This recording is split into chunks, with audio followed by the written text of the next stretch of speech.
expanding in Iraq and Sudan.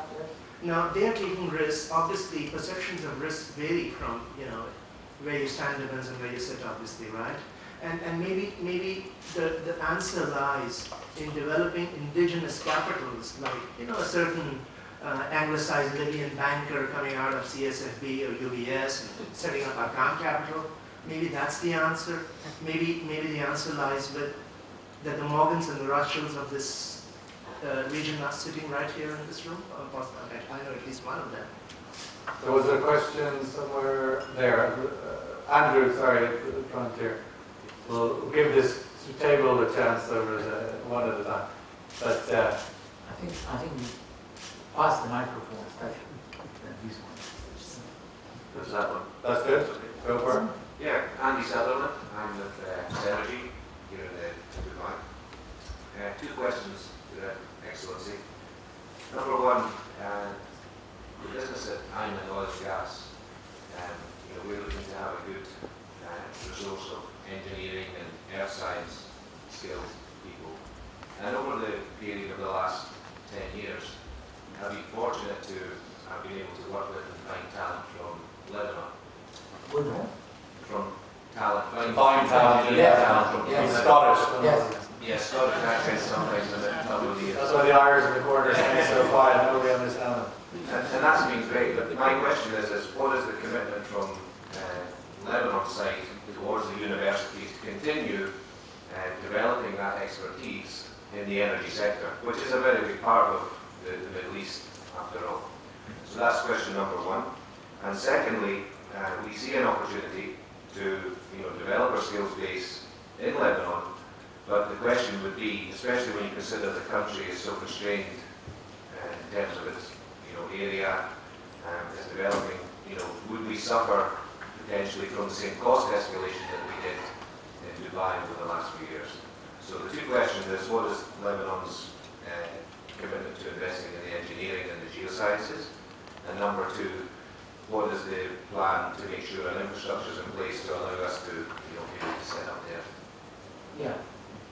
Well, you see, over the years, Lebanon has shown how much it's committed in order to really produce the best graduates from Lebanese universities. And I think Lebanon not only is providing high quality education to its people, but to many countries in the region.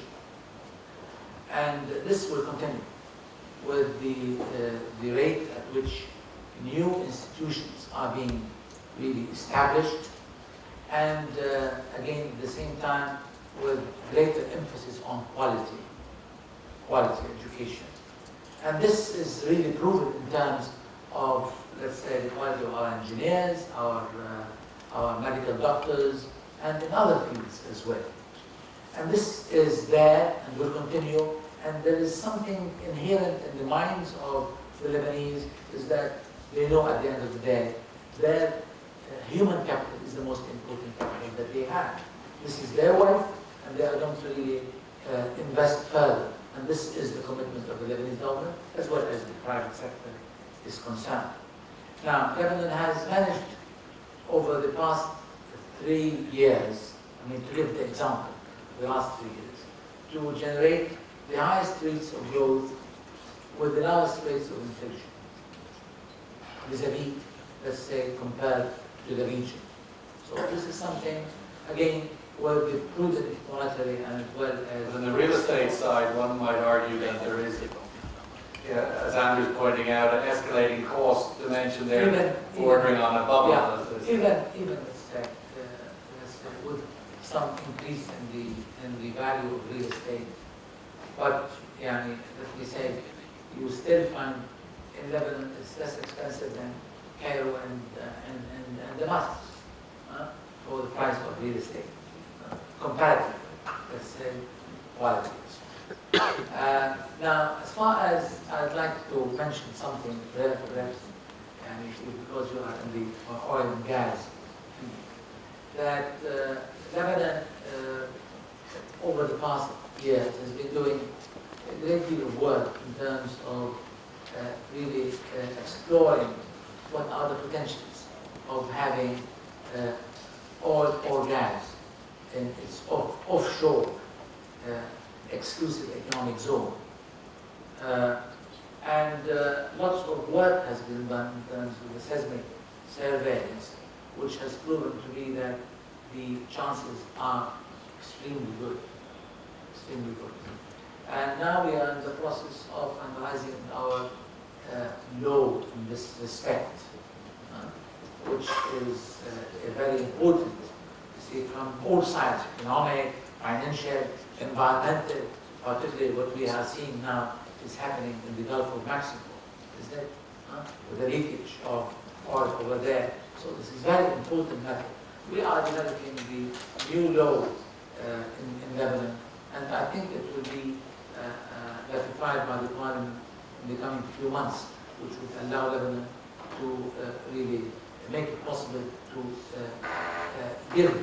give certain concessions to certain companies let's say, who are looking for an exploration. Effectively, we managed to put the limitation on the, let's say, the frontier, whether the southern, the northern, as well as with the western frontiers of that exclusive economic zone. So that was an important thing that has been done during the past period.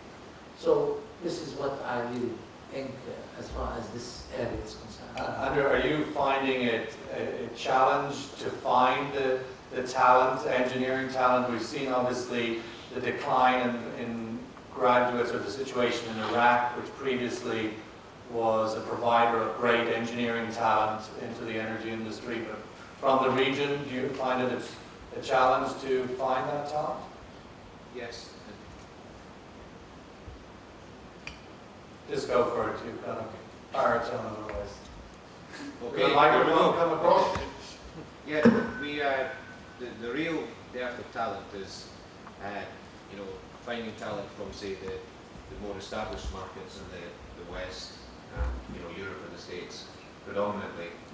And also, I find that, you know, if you want to do business here, you're much better culturally aligned by having Arabic teams working in the region. And as I said, I've had good experience of recruiting from Lebanon. Yeah. And, you know, but I do see that, you know, when we look to recruit from the country, we find that there's more of an interest in the sort of financial banking sector for people from there, rather than Have to pay more money, isn't that the bottom line? Well, The energy industry is not. So I think there's a transition that we're going through now. I think You gotta compete with Riyadh across the table from you there, and they're offering the big bucks. Probably some people are really going into the business, finance, it's more lucrative, but many others are still going into the geology department. I know that it's a well-known department at AUB and in the other universities. And I think the very fact now that Lebanon is going to become soon, and if, let's say, a target for, let's say, exploration and companies like that, I think this is going to encourage more and more Lebanese students to go into these fields. And also maybe the financial crisis will make banking not as attractive as it used to be. Table 8, please, yeah. We have a microphone there just in case this table mic isn't doing it.